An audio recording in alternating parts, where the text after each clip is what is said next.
Vous êtes ici à une dizaine de kilomètres du centre-ville de Clermont-Ferrand, dans l'enceinte de l'ITEP Jean Laporte, à Cournon d'Auvergne, en plein centre-ville. Je m'appelle Bruno Top et je suis le directeur de l'ITEP Jean Laporte depuis janvier 2008.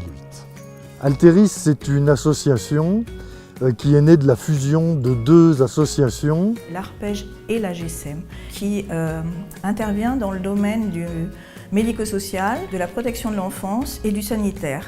Donc l'ITEP Jean Laporte fait partie du pôle du médico-social.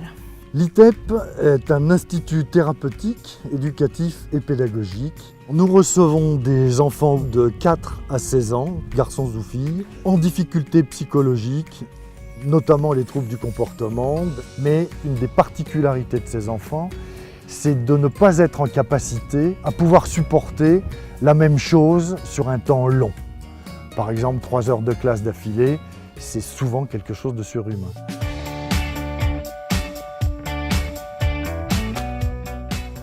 L'ITEP Jean Laporte est un vieil établissement puisqu'il a été construit en 68-69.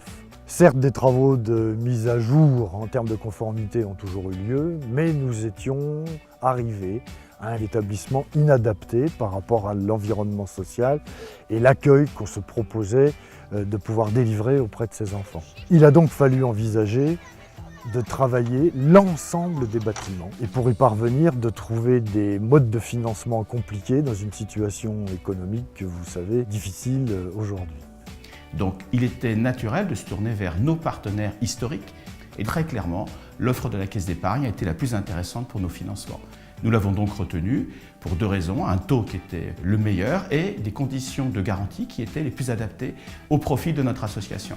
Le livret de développement régional, c'est un outil de collecte à l'échelle du territoire de la Caisse d'épargne d'Auvergne et du Limousin qui nous permet d'accompagner par financement les projets de nos partenaires, dont Alteris, qui est une entreprise incontournable du marché de l'économie sociale et solidaire sur notre région.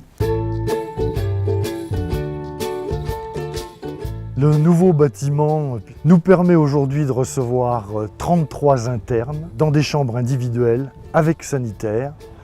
C'est un bâtiment qui est coloré, qui est lumineux, qui nous a permis de sortir du bâtiment vétuste dans lequel nous étions. Et les activités se déclinent aussi de façon multiple et variée.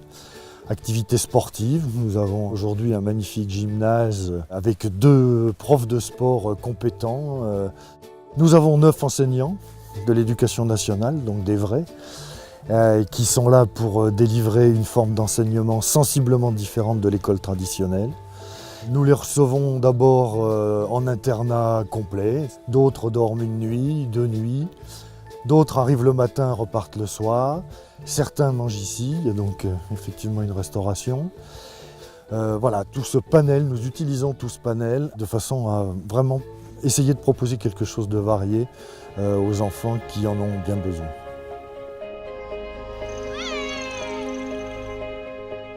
Il faut savoir que mon père a travaillé de très nombreuses années dans cet établissement et je me dis aujourd'hui que la boucle est bouclée et c'est un bel établissement, un beau projet qu'on a accompagné et j'en suis très fier.